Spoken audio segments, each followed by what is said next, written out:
Selamat siang, jemaat yang dikasihi Tuhan Yesus. Saya berdoa dan berharap Anda semua selalu sehat dan dalam berkah Tuhan. Sebelum kita memulai renungan hari ini, marilah kita berdoa terlebih dahulu. Tuhan Yesus yang baik, terima kasih atas penyertaan dan berkat-Mu hingga siang hari ini. Persiapkan hati dan pikiran kami agar kami dapat memahami firman-Mu dan melaksanakannya di dalam kehidupan kami. Di dalam nama Tuhan Yesus kami berdoa. Amin. Jemaat sekalian, renungan hari ini disadur dari Renungan Harian Air Hidup edisi 16 Juli 2012 dengan judul Iman Kunci Mengalahkan Ketakutan. Adapun firman Tuhan yang menjadi dasar renungannya terdapat di dalam Injil Markus pasal 4 ayat 36 sampai dengan 40 yang tertulis demikian. Pada hari itu, waktu hari sudah petang, Yesus berkata kepada mereka, "Marilah kita bertolak seberang." Mereka meninggalkan orang banyak itu, lalu bertolak dan membawa Yesus beserta dengan mereka dalam perahu, di mana Yesus telah duduk dan perahu-perahu lain juga menyertai Dia. Lalu mengamuklah tofan yang sangat dahsyat, dan ombak menyembur masuk ke dalam perahu, sehingga perahu itu mulai penuh dengan air. Pada waktu itu, Yesus sedang tidur di buritan di sebuah tilam.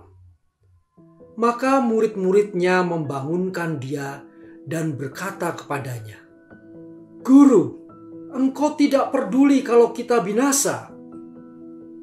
Ia pun bangun, menghardik angin itu dan berkata kepada danau itu, "Diam, tenanglah." Lalu angin itu reda dan danau itu menjadi teduh sekali. Lalu ia berkata kepada mereka, "Mengapa kamu begitu takut? Mengapa kamu tidak percaya?" Jemaat sekalian yang dikasihi Tuhan Yesus, jika seseorang terus dikuasai oleh rasa takut, ia tidak akan dapat melangkah maju menggapai berkat Tuhan, karena yang tertanam di dalam hatinya hanyalah tidak mungkin, terlalu sukar, aku pasti tidak mampu, seperti yang dialami oleh 10 pengintai yang diutus Musa. Mereka dan orang-orang yang terpengaruh laporannya akhirnya tidak bisa menikmati janji Tuhan. Sebaliknya, Kaleb dan Yosua dapat mencapai tanah perjanjian karena keduanya dapat mengalahkan roh ketakutan itu. Ketakutan yang terus dipelihara hanya akan membawa kita kepada kegagalan dan menghalangi kita untuk melihat perkara-perkara besar yang dikerjakan Tuhan.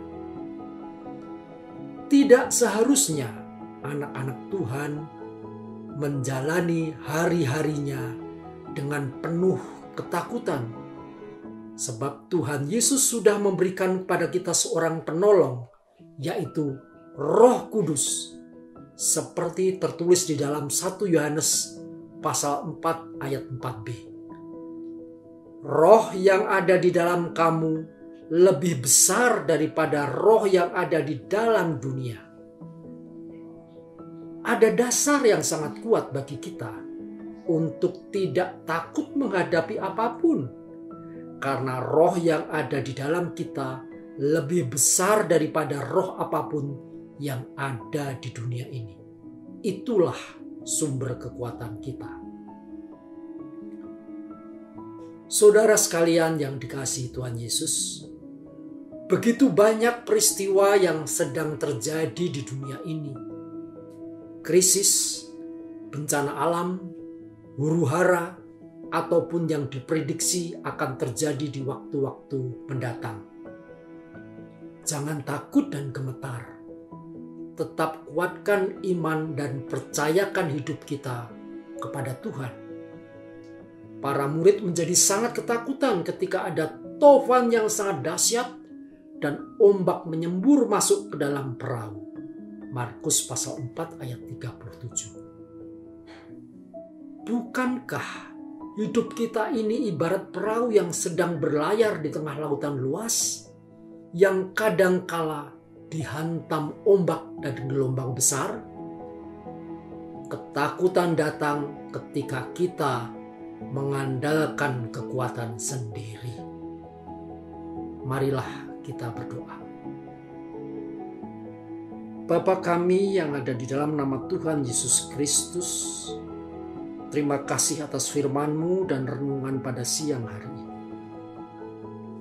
Tuhan, mampukan kami untuk mengimani dan percaya sepenuhnya akan kebenaran firman-Mu, sehingga kami dapat melewati badai apapun dengan penuh kemenangan, karena Engkau berada di pihak kami.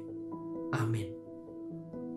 Jemaat terkasih, saya percaya firman Tuhan yang telah kita dengarkan dapat menjadi berkat bagi kita semua. Tuhan Yesus memberkati. Terima kasih.